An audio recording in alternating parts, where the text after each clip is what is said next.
All right. Let's get it started.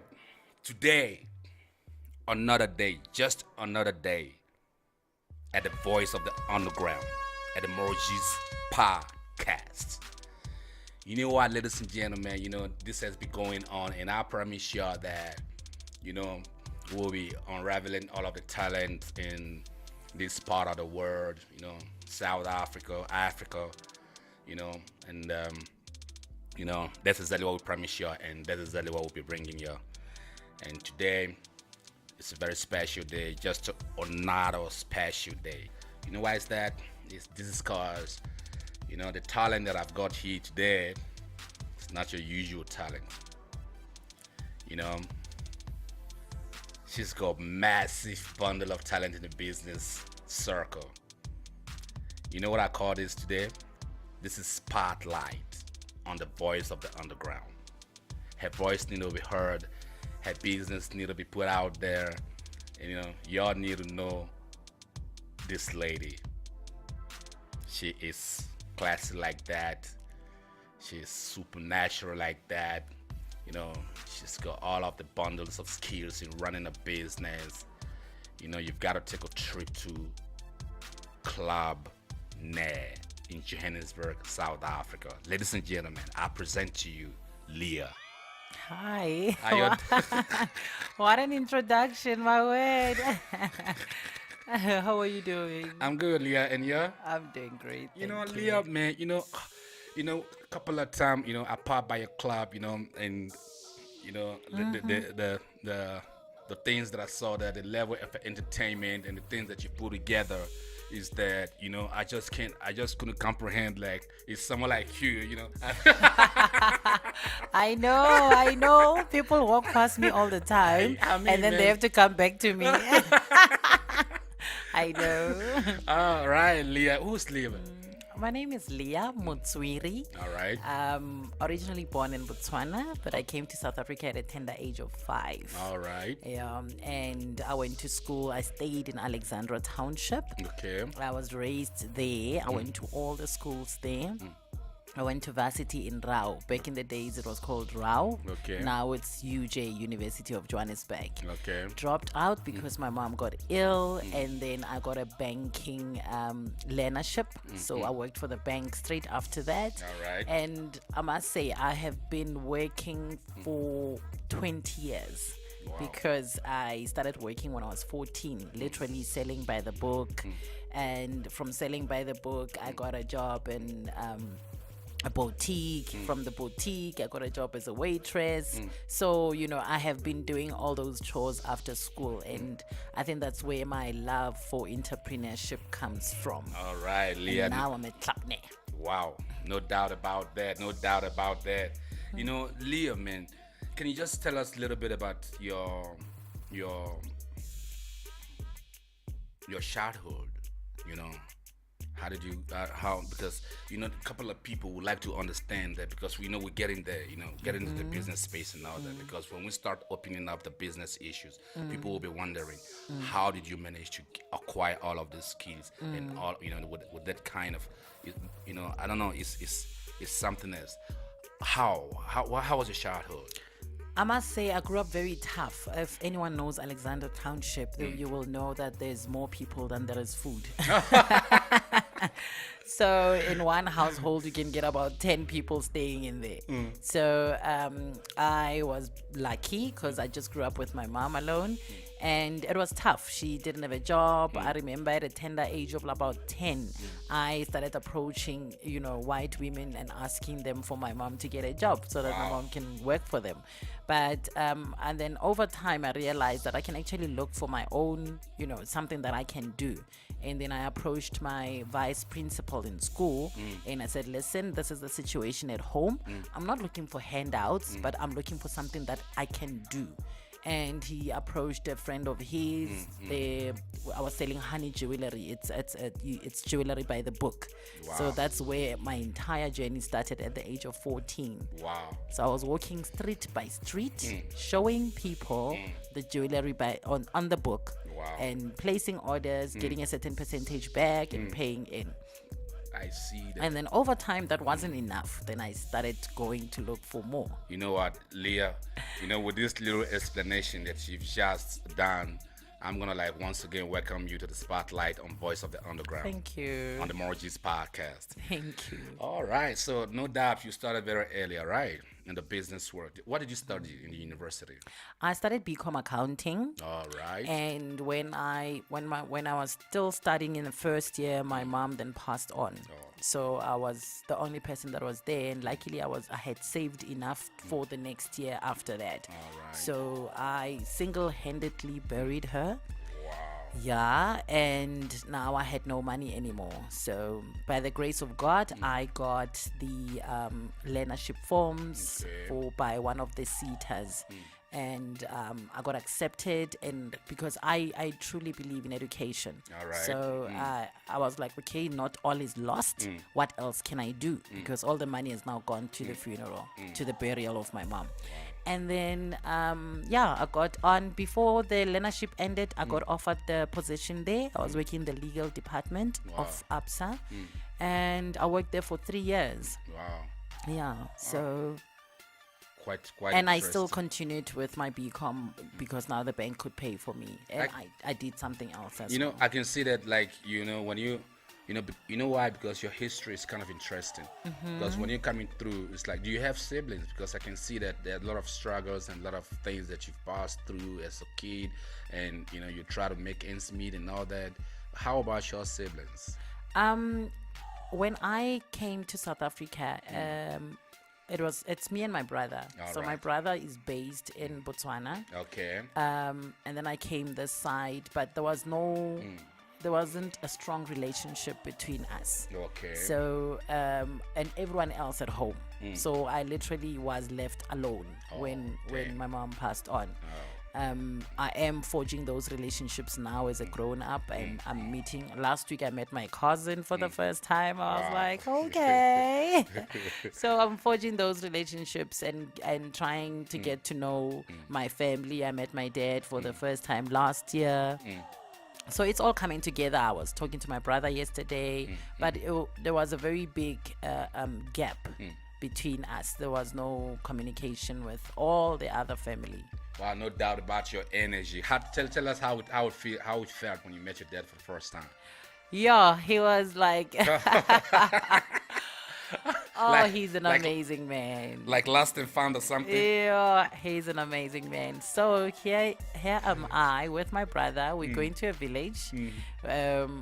He's seen him, but it's not like they were Like close. close, like that. you Okay. know. So we looked all over around the village, and then eventually someone said, no, he's at the church somewhere. And from a distance, I saw this man, And you saw yourself. and I saw myself. Wow. What a beautiful feeling. Wow. What a beautiful feeling. Wow. That's great. And this supposedly in Botswana? In or is- Botswana, yes. All right. Yes. All right. Good. So now let's say, just tell us a little bit. You know, I know you work at apps or something. Yes. All right. Yeah, just give us just paint a little bit of picture. Like, how was that like, and you know, the whole of that 3 years or something that you how was that like, and how much did you learn there that you took out to, like, you know, move forward with or something? I think ABSA was very interesting, and I'll tell you why. I was the youngest person working in that department. In the legal department, you work with qualified attorneys and things like that. So I was the youngest person there, and I got a very dead book, if I can call it that, where they couldn't collect money on those accounts at all. And I revived that book, and I could make the bank money. I was really bringing life to the book. I was increasing turnover. I was getting awards left, right, and center. Wow. And to the point when I had to leave, like the MD sat down with me and said, Leah, what do you want? And I said, but it's time for change. And I learned a lot because, we see people drive cars, have houses, big houses and whatnot, and we all want to get there. But at that age, it was very important for me to start there because I was calling people that was driving all those cars and they couldn't make payments on them. They couldn't afford their lives. There's people that, I had to have mercy on because they can't pay for their houses. Their husbands has passed on. And in the black community, that education is lacking. Okay. They think if a person passed on, then the debt goes away. So you have to educate them. So it was a beautiful opportunity to see life at that age, what we see and what the reality of the things what's on the is. ground, yeah. Yes. Wow. Leah, no doubt, man. You worth the spotlight, man. You definitely worth the spotlight. Okay. Good. Now let's now let's come back home because now there's this thing called Club Neh. What is Club Neh? Okay, so now Club Neh, how it came about, maybe if I can just track it a little bit back. So after APSA, I went and I worked for a company called Sage Pastel for 10 years. Awesome. Yeah. That will be. You just hold it right there. Hold that thought right there. Okay. Nobody knew about that because you see, let me tell you something. Yeah. And the voice of the underground, Okay. right here, we don't want to hold anything back. Okay. You understand what I'm saying? Okay. This is a spotlight. I hear you. The thing is that a couple of people who are in this industries, this business, especially when the people they're young and all those things, people have perceptions. If you're a musician and you get on top of the chart every time, people have perceptions. If you're in business just like you are and you're making progress, people have perceptions. Yes. So we just want to use this opportunity to maybe put everything out there so people can understand. Other people, they actually learn from it. Yeah, They learn from it. True. Because right now you left APSA, 3 years at APSA, then you went over to Sage. You know what I'm saying? Yes. Yeah, I believe maybe your fans and the people that are associated with your business or who want to be associated with your business will definitely want to hear about that too. My story. Yeah, Okay. exactly. Okay. Yeah, no, so it was a beautiful 10 years. All right. It was amazing. It was a small company at that time when I started, and there was lots of energy. We dealt with software. Okay. Yeah, so it's accounting software and client relationship and things like that. So we had targets. I also used to win a lot of awards there in terms of sales and other awards, like your fashion awards and things like that. It was a fun company to be with and to work at. 10 years later, something personal in my life happened. I divorced my husband, and I felt like it was time for me to move on. So I resigned at that point, and then I actually wanted to stay home and mope and cry and hope to God that I wake up dead. You go through all these things because I was with this person for 15 years. Okay. So it was almost like a near-death experience to go through that. I can understand And God said, no, you're going back to work. And then within 2 weeks, I had been headhunted to go work for a professional placement company in Bryanston. I worked there for 2 months. Before long, I got headhunted again by the company that I left before I started Club Neh, Caseware, which is also an international company that deals with software for auditors. All right. And I was there for a good 3 years. It was a very sad day when I left them last year to start this opportunity of Club Neh. Wow. I can see that. In fact, professionally, you got a lot of history, at a tender age, that's so interesting. Yeah. So how did you get started with Club Neh, or what is Club Neh in the first place? Okay, so now Maybe we Club can Neh. even, yeah, maybe we can even go to know. Let's get to know Club Neh before we get to how we get started. Okay, Yes. so the Club Neh, the it's a restaurant. It's popularly known as Club Neh. All right. But actually, as soon as I got on board, I have been marketing it as Neh Restaurant. All right. Because I have a passion for food. And I want people to associate it with food. I want people to associate it with relaxation, with having fun, So I started in October. I left my place of employment in September. All right. And I started in October. As soon as I got on board, I started marketing it to corporates because it's a huge space which can take up to 500 people at a time. Wow. Yeah, so I got the likes of F&B. They had a entrepreneurs summit. Okay. I think that was a big one that I had. I think there was about 100 people. Okay. And it started in the morning until evening, so it was almost like a conference type. It's that kind of summit thing. Yes. Okay. So those are the kind of services that we provide. Your conferences, your business seminars, your motivation seminars, things like that. There's enough space and capacity to host those. Okay. And our biggest client at that point was in November was DHV. It's a civil engineering company, and there was 180 people that had their year-end function with us. Wow. It was absolutely amazing. I got the likes of Mercedes-Benz, Nedbank, Mr. Price, Alex Clinic, Metro Cops. So it was quite busy. Wow. October, November, December was busy. We've got companies that surround us.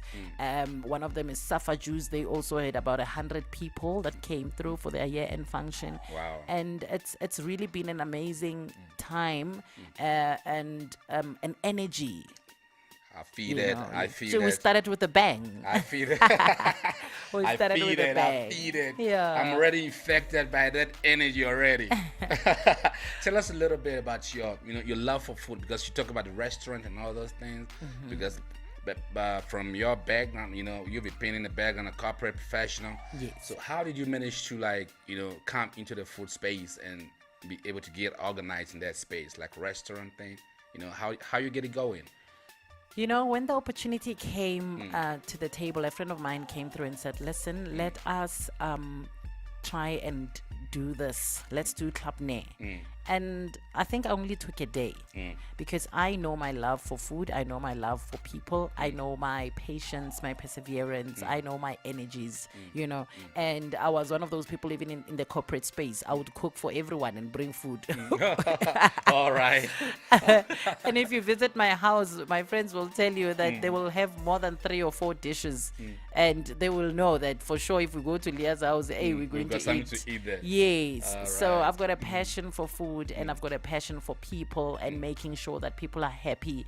And when it came on board, it seemed it really was an opportunity that tied in with who I am as a person. Okay. And the brevity and the courage that I had mastered through life's experiences that I can do this. All right.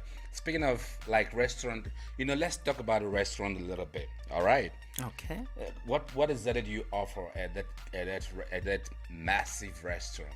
Okay, so a lot of people, and I've had also tourists come through because right. it's next to Alex. Tourists come through to taste, Alexandra. to go through a tour in Alex. There's a place where Nelson Mandela used to stay, All right. and it's now one of the heritage sites.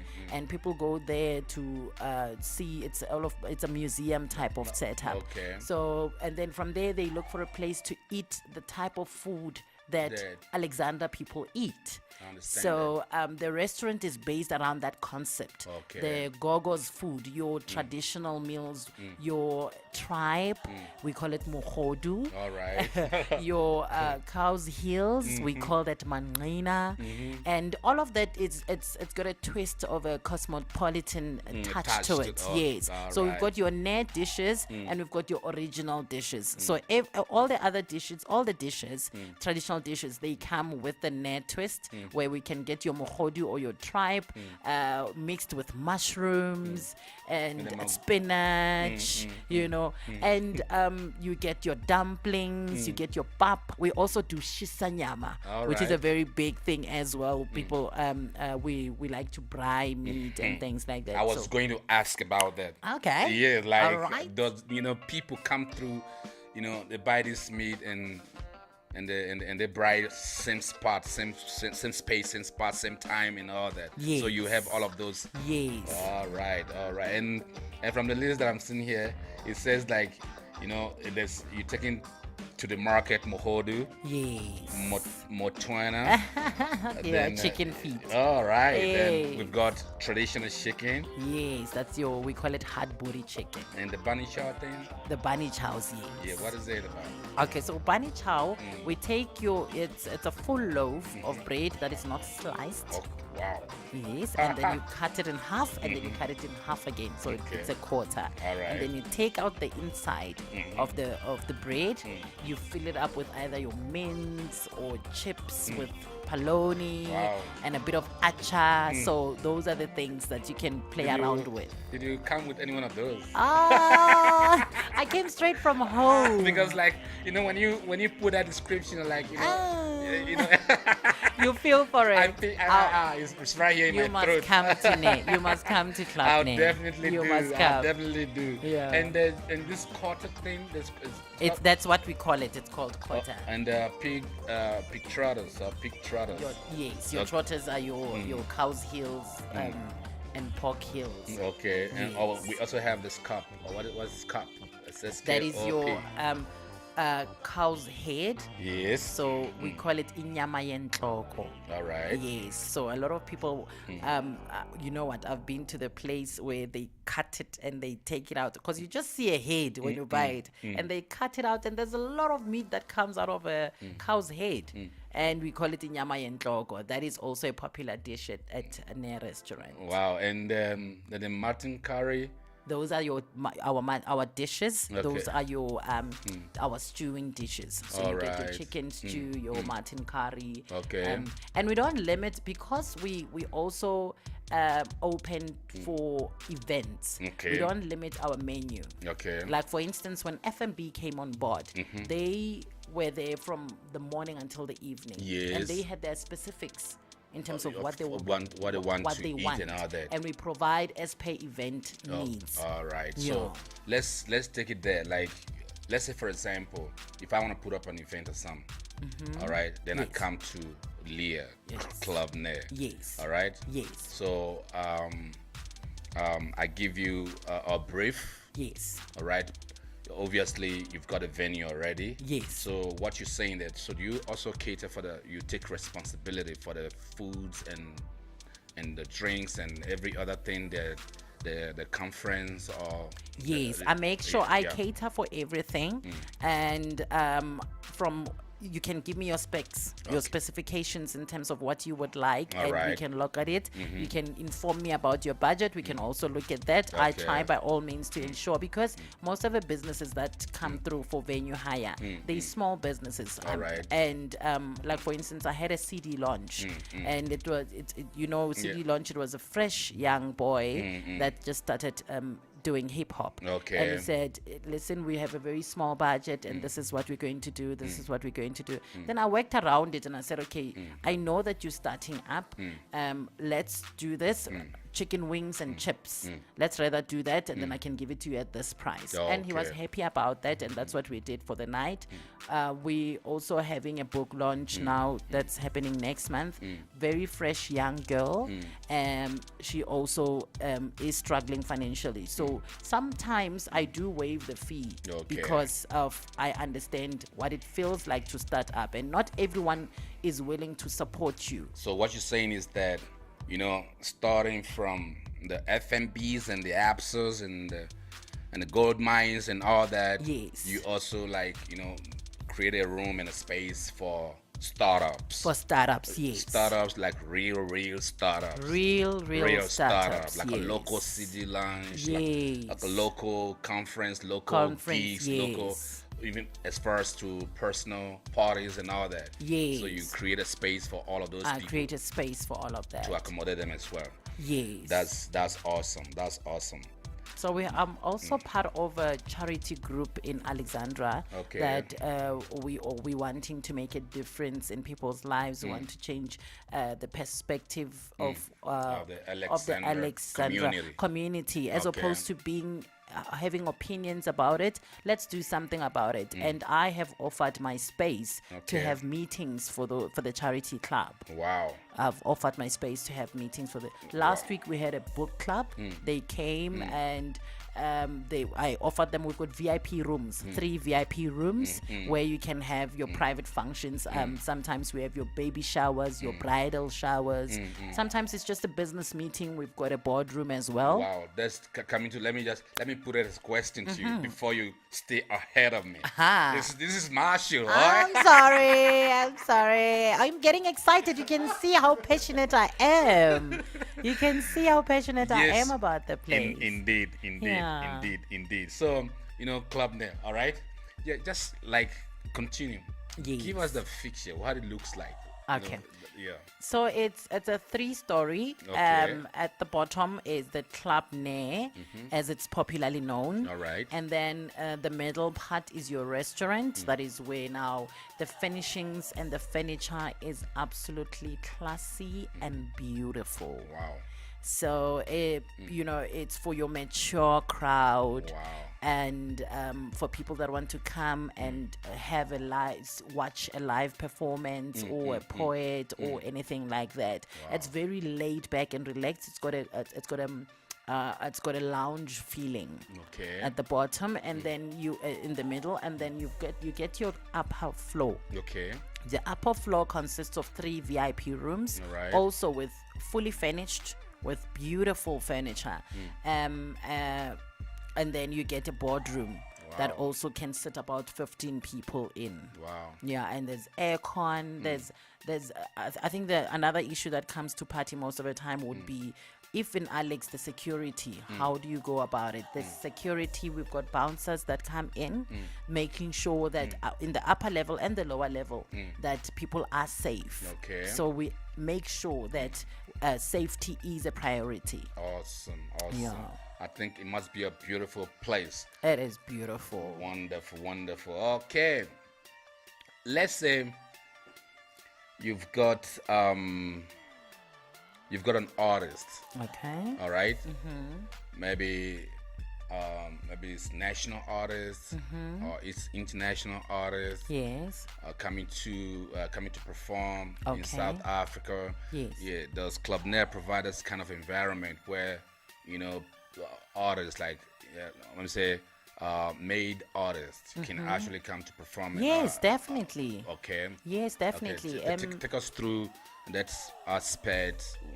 How artists can actually come to perform and all that in that place. Okay, so I've got my details on Facebook All right. under Leah Motswiri, and we have a Twitter account. It's called Club Neh. Okay. And then we also have a website. It's www.nehrestaurant.com. Okay. And we have forged relationships with the South African police for Bramley and Alexandra to Okay. ensure that they encircle the place, every 30 minutes or so, just to make sure that The safety. it's safe and people Okay. are safe to be there. And because we know how notorious Alexandra is, so we Okay. want to create an environment where Environment. people feel safe to be. Yeah. And I can also understand that your at Club Neh, you also offer maybe spaces for workshops and all that. It could be educational workshops. Or, Yes, yes. Yes. So we offer, like I'm saying, we offer you. My first big event was with F&B, which was an entrepreneurs summit. Okay. So we've had a fashion show. We have had a business summit. Okay. So anything that is out of the norm, I want Neh to be be known as a place of transformation. Okay. A place where everyone can go. All right. And and approach me and say, this is what I want to do. I've got someone that came to me last week. They from the CETA, and they wanting to groom the youth. Okay. They want to groom the youth to get them ready for the workplace. Okay. So Monday, Tuesday, Wednesday, they can do that. I had Alex TV come through to me. They want to